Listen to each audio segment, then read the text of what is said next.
that leak that they showed today, that's who they are. That's how they truly feel about you. It's not your shop steward is the enemy. It's not your BA. It's not anybody. They showed you today, and I'm going to say it again. They wanted to give you 20, 25 cents every 6 months. The facts, dates, and events presented in this video are from the members' best recollection and may not be fully accurate. This video is intended for entertainment purposes only. Always consult with your local union about your rights and duties at your workplace. The opinions shared on this video are our own and do not necessarily represent my employer's positions, strategies, or opinions. All views shared are protected under the National Labor Relations Act.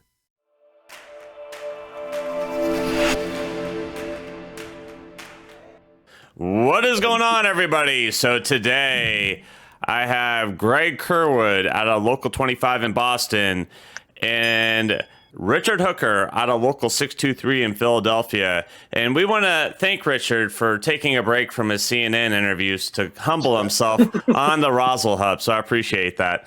Anyways, so we're going to do a contract update, and you know, there's been a leak of the company proposals. We can only assume it's real, but I'm going to not answer that question. I'm going to throw it to Rich. Rich, you have negotiated with the company on your own local. Is seeing these proposals that leaked, is that a far-fetched from the stuff you saw?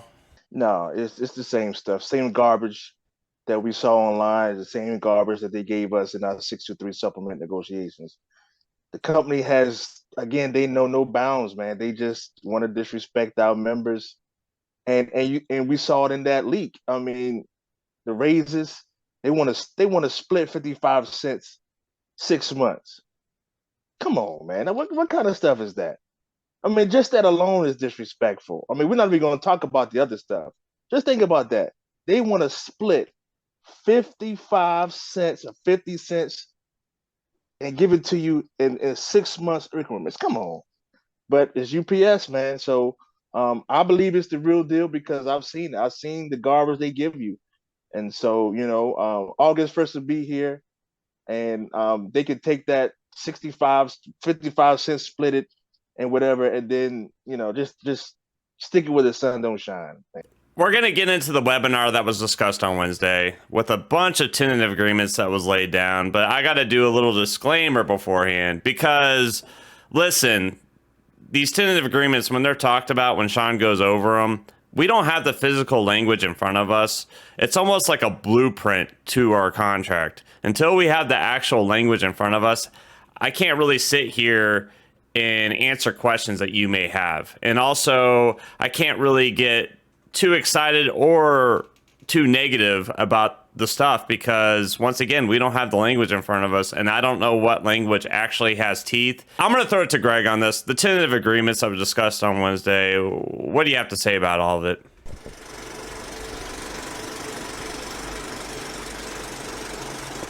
Well, there was a lot of them.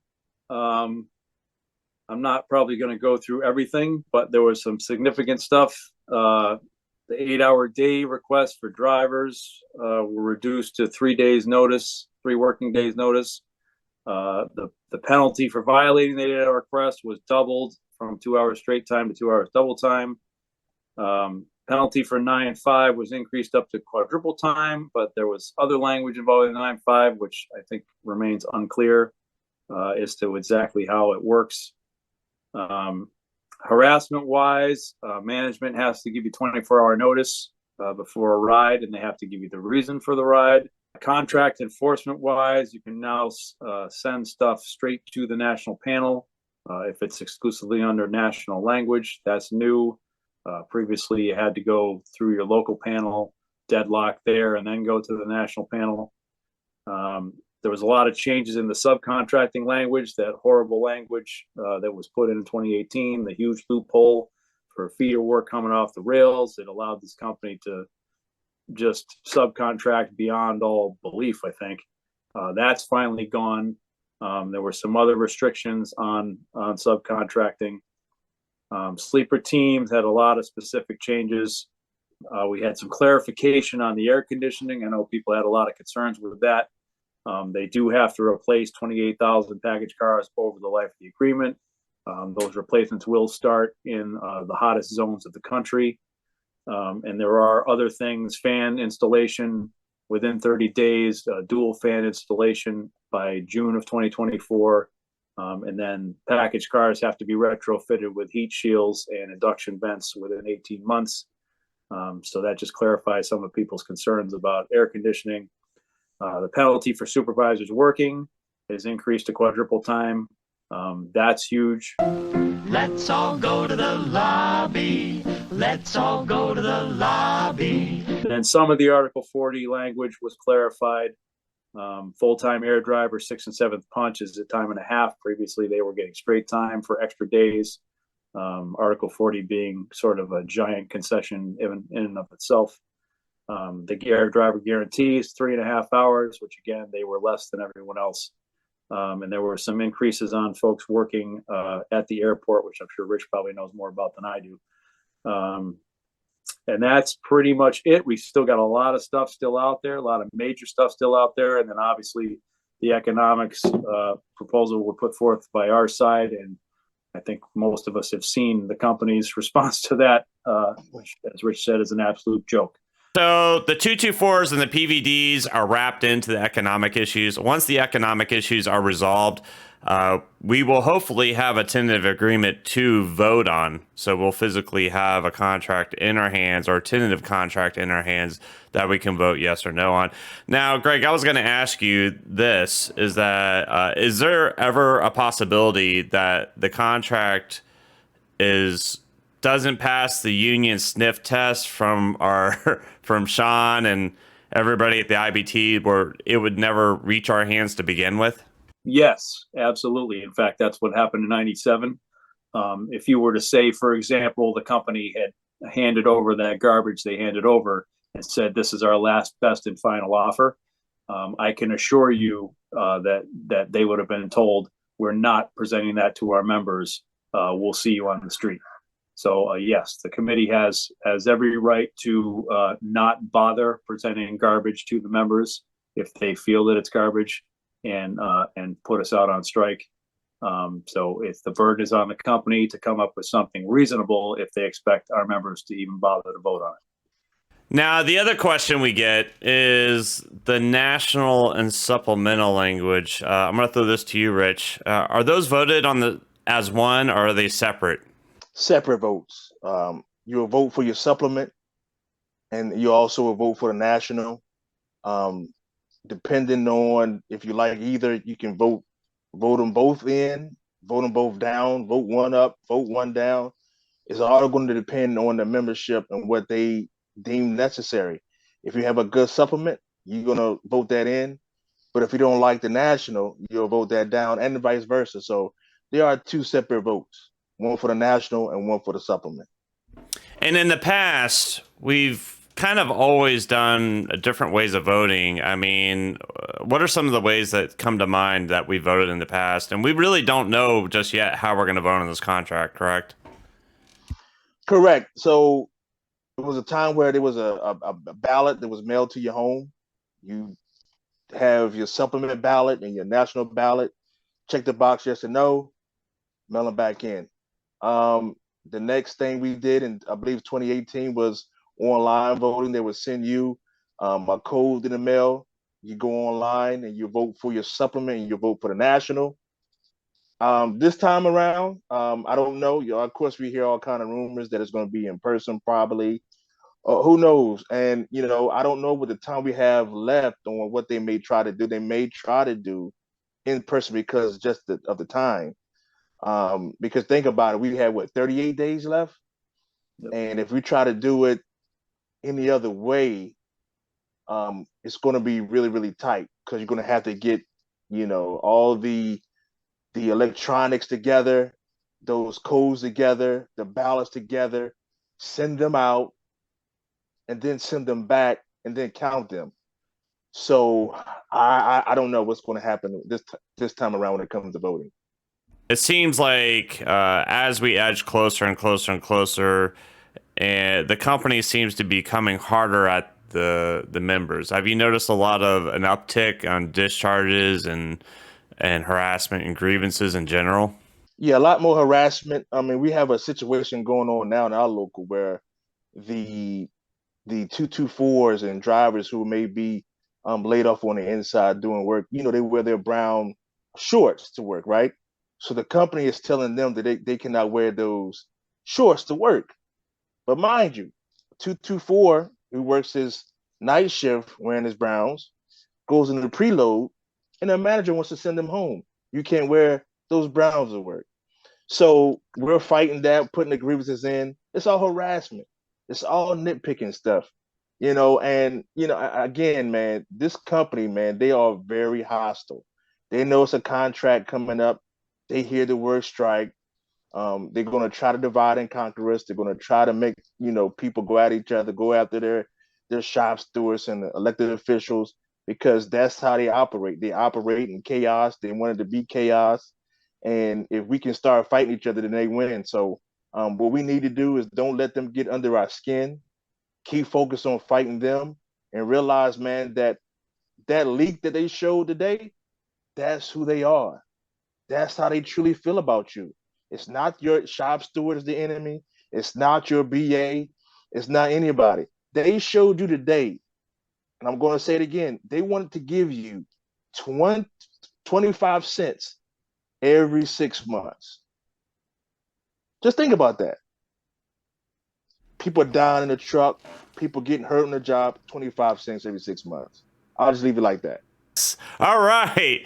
So I ask this every time I have these two gentlemen on, and that is, what do you think? Do you think we're going to hit the streets come August 1st? I'm going to throw it to you first, Greg. Well, given the events of the second half of this week, I would say the strikeometer is back up near 100%. Again, things can change fast. We don't see it, but there's a lot of shareholder pressure, a lot of BlackRock and Fidelity pressure on the company. But as Rich just said, and I'm not sure I could say it any better, this company is beyond arrogant, and they just don't care about their employees. And they will openly admit that if it saves them a nickel in the long run. I can say with certainty that if they don't start coming to the table with something better, we will be hitting the street.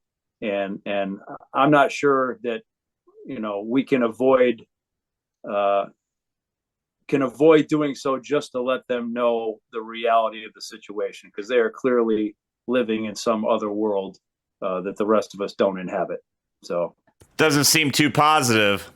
Now, Rich, I got to ask you the same question. Do you think we're going to hit the streets come August 1st? Man, see them on the side of the road, man. That's all I got to say.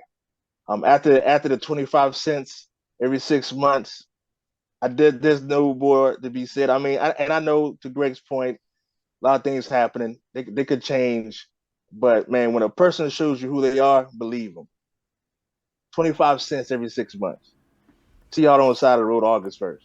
So if you haven't done so already, be sure to follow 623 Lives Matter on Facebook, Instagram, whatever social media you may have. And be sure to also add on Facebook Greg's contract, UPS contract group. A lot of people counting. How many members do you got on there now, Greg?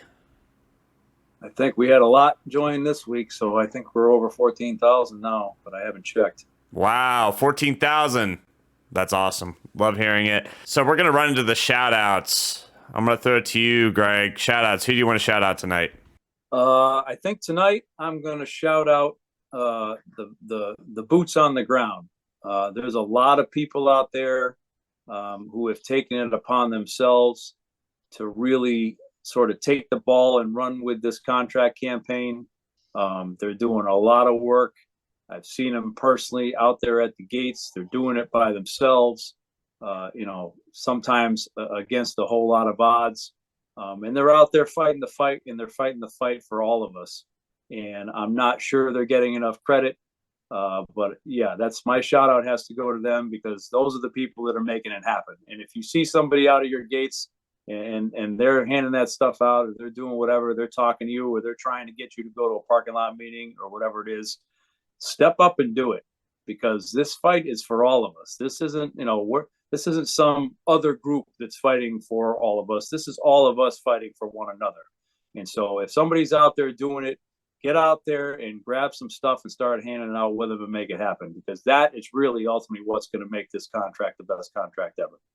All right, Rich, you're up. Shout outs. Who are you going to shout out tonight? I want to give a shout out to the National Negotiating Committee for getting up and walking out when they got that just horrible proposal from the company, counter proposal rather.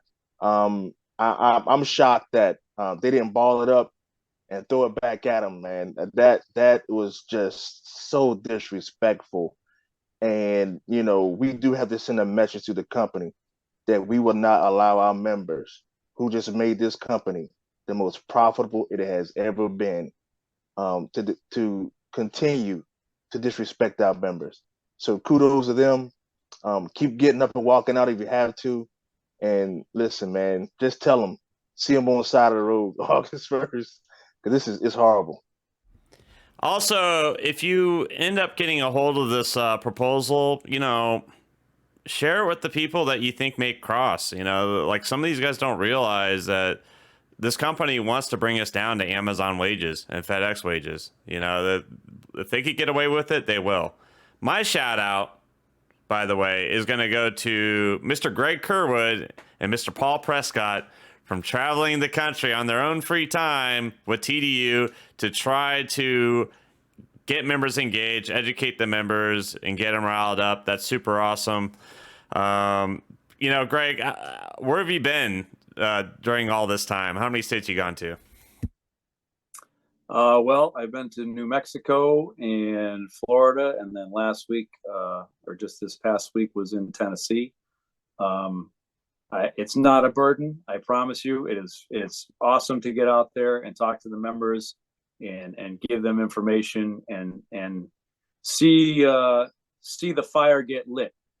When they find out some of the realities of the contract and what's going on in negotiations, and just what this company does, you can see it happen, and to me that makes it all worthwhile. So I enjoy doing it. It's great to see them, and a little mini shout out to everybody that I met out there in those buildings. Guys do good stuff and keep it up. Awesome. And listen, guys, I am absolutely getting hammered on stuff right now with the comments and the emails and the phone calls and the texts. If I don't get back to you, I still love you. It's a little overwhelming right now. So I'm sure these two gentlemen are in the same exact boat I am. And so it's a lot to take in, and we got a lot of stuff on our plate. But we still love you. Appreciate you guys. And I'll catch you next week.